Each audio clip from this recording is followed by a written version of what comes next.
Hey, I'm Kamara Rose, and this is Everyday Changemakers. Conversations with social change practitioners about the journey of personal transformation and social transformation. Part of how we move from isolation to solidarity is recognizing where there is potential for us to see what agency we have in these situations, to act on it, to step up and lead, to come together with others, to say, hey, we can change this. This week, I'm talking to Art Reyes III.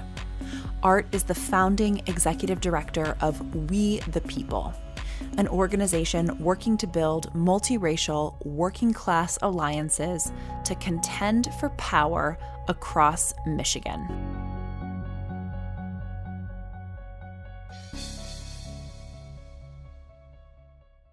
Art grew up in Flint, Michigan, where his family had settled in the 1940s and 50s, looking for a beacon of hope in America, a place where a family could have a fighting chance at the middle class.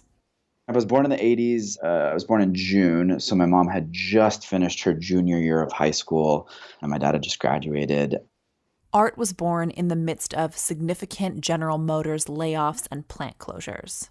And Flint, which had been a stable place with union jobs, started to become unstable. My family decided to move to a trailer park in the suburbs when I was a kid, and so that I could have access to a public school system that was pretty high functioning. So I went to a Grand Blanc school system. In Art's family, he had grown up with the narrative that it didn't matter if you came from the fields, like his family did. In Flint, you could still make it. But now that narrative was challenged, because here he was, living in a trailer in a wealthy white suburb to get access to an education that he couldn't get in Flint. I think it's actually where I learned to feel shame. I remember when my dad would pick me up from school, I'd always have my shoes untied because he drove a beat-up Pontiac Sunbird, and my friends at school's parents had like Cadillacs and nice cars. And so my shoes were always untied so that I could get in the car and immediately bend down and tie my shoes so that nobody would see me in my dad's beat-up car. I remember having incredible anxiety because I fit in with the cool kids, and the cool kids had money and I did not. If people know that I live or lived in this trailer park, or my dad drives this beat up car, or that's it for me, right? People aren't going to like me. For me, there's a lot of this tension that existed that also developed into a chip on my shoulder growing up that was a little bit of righteous indignation, right? Like, wait a minute, this isn't how it's supposed to be. This isn't what my family said our society was like, our community was like, our state was like. Art's family had come to Flint for the factory jobs. They were proud, united auto workers. Everybody worked in the auto factories. My dad is one of the few people who still does. He's an electrician at the truck and bus plant in Flint. I went everywhere with my dad when I was a kid, everywhere. The Sunday union meetings, right? I was up early getting ready and like at the union hall with my dad, always. I remember in the 6th grade when my dad was on strike and, being out on the picket line with him every day over the summer. That summer, Art's dad sat down at the kitchen table with Art, his kid brother, and 2 sisters to tell them that they weren't going to be able to go back to school shopping that year. Which felt like a real blow, particularly given like the shame I talked about around like noticing class, right? Pretty regularly, but him saying like, we're not going to be able to do that because we're getting $100 a week from the strike fund. And that's not a whole lot to support, a family of 4 kids on, but there are times where you got to fight and you got to sacrifice for what you believed in. Art thought about the Flint sit-down strike in the 1930s, which he'd heard lots of stories about from hanging out at the Union Hall with General Motors retirees. one of the most important movement moments our country has ever seen, right? Is when a ragtag group of workers occupied the means of production, shut down what was the world's largest manufacturing corporation at the time, General Motors, in order to demand dignity and rights in the workplace. And it was because of that that industrial jobs became a working middle class job. That year after the sit-down strike, you saw an incredible explosion in unionization rates across the country. It's the most rapid unionization growth in the country's history, 55% in that 1 year. The UAW went from about 30,000 workers to about 500,000. The steel workers exploded, the textile workers exploded. This moment in time where workers demanded dignity through a lot of struggle, but they won. And the fruits of that were, my family coming up from Texas and having access to union wages. And Art thought about being on the picket line every morning with his dad and feeling what solidarity actually felt like and looked like, and knowing that to a big corporation, like individually we could be weak, but collectively we could be incredibly strong. And being out there until the strike ended, right, until they prevailed. We don't need a silver bullet. We don't need a magic politician that comes in and saves us. We're the leaders we're waiting for. Hey everyone, I'm taking a quick break here to let you know about our guest for the next episode of Everyday Changemakers, Mackie Alston, a senior vice president of prophetic and creative leadership at Auburn Seminary. I was sure I was going to die of AIDS. It was just everywhere. We were all getting tested and not getting tested, knowing the verdict already. It was a theological verdict. It was a political verdict, social verdict, familial verdict, and an internalized verdict of death. This is the wage of sin. Listen to the next episode to hear how Mackie's experience coming of age, queer, in the midst of the AIDS crisis shapes his theology of resistance, a theology celebrating life, beauty, and joy that he weaves through his work today, equipping faith leaders to stand for justice. Okay, back to Art's story. Even with all his family history with the union, Art didn't think he'd become an organizer. He thought he'd get into politics. His first job out of high school was field coordinator for a congressional campaign. But when he was a senior in college, he went to an organizing meeting for what was then called Flint Area Congregations Together. And I remember sitting in the basement at Quinn Chapel AME on the south side for a meeting that was just listening to people about what are the challenges we're facing in our community, what's going on, and then being pushed by organizers, what are we going to do about it? What resources do we have? I really caught the organizing bug, because for me it was like, wait, this is the stuff that my family has been talking about. This is the stuff that I learned from the retirees about the sit-down strike. It was us figuring out how we use the resources we have to make demands to actually build enough power to change things. That so much of it for us is about our own agency. After getting a master's in public policy from Harvard, Art went on to become the training director for the Center for Popular Democracy. And he was living in Boston in 2016 when he got a call from a friend he'd grown up with. She called me up and said, I just left the house of an immigrant family on the east side of Flint. They did not know about the water crisis until President Obama had declared a state of emergency. The state had not translated anything into Spanish. They tried to go get water from an official distribution center that the state had set up, but they didn't have ID, so they got turned away. There had been rumors that there had been an ICE raid on a grocery store in their neighborhood, so they were afraid to go buy water. They had an 11-month-old baby, and the mother had been drinking the water and breastfeeding all 11 months, and so their baby was sick and had rashes all over its body, and they didn't know what to do. And that was a very visceral pull for me, right? That was the same neighborhood that my family moved to in the 40s and 50s as beacon of hope for working people. And here's a family not dissimilar from my own, that it wasn't like, well, we need good union jobs or we need functional education. It was like, we need clean water for our 11-month-old baby. And like, for me, it was like, I got to go home. And, I called my my boss at the time at CPD, and I was like, look, this can be okay or not, but like I got to be home. And I went right to Logan Airport and got on a flight that night and went home. And Wani and I sat down like thinking through some stuff, and had a friend that I had done some work with before who runs a great organization in Detroit. Her name's Angie Reyes, and I sent it to her. She had some of her staff stay up all night translating the state's materials.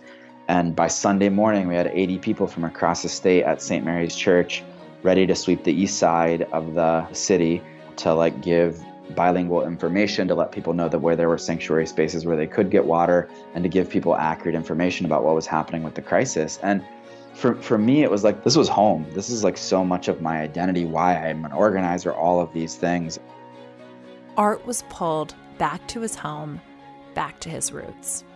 For a series of months, he practically lived at a church called St. Michael's downtown, working to build a leadership base of a local community who could fight back, not just against the water crisis, but to make long-term change.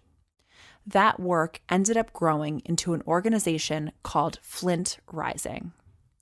And the experience spurred Art on to officially move back to Michigan and found We the People.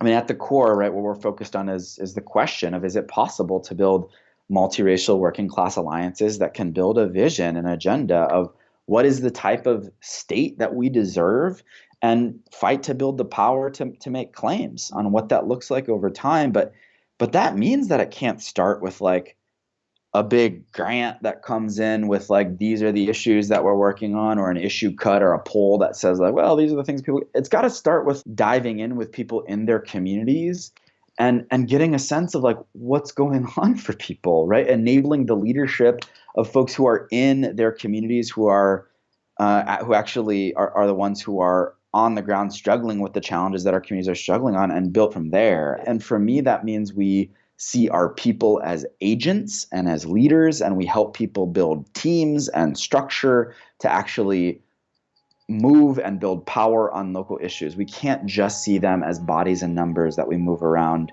during an election or around a particular issue or around a protest or march.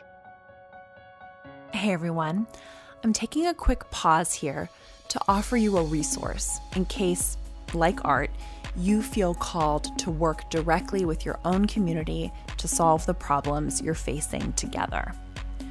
Art is a former student and teaching fellow of Marshall Gans, a community organizer and scholar who was on the show a couple episodes back.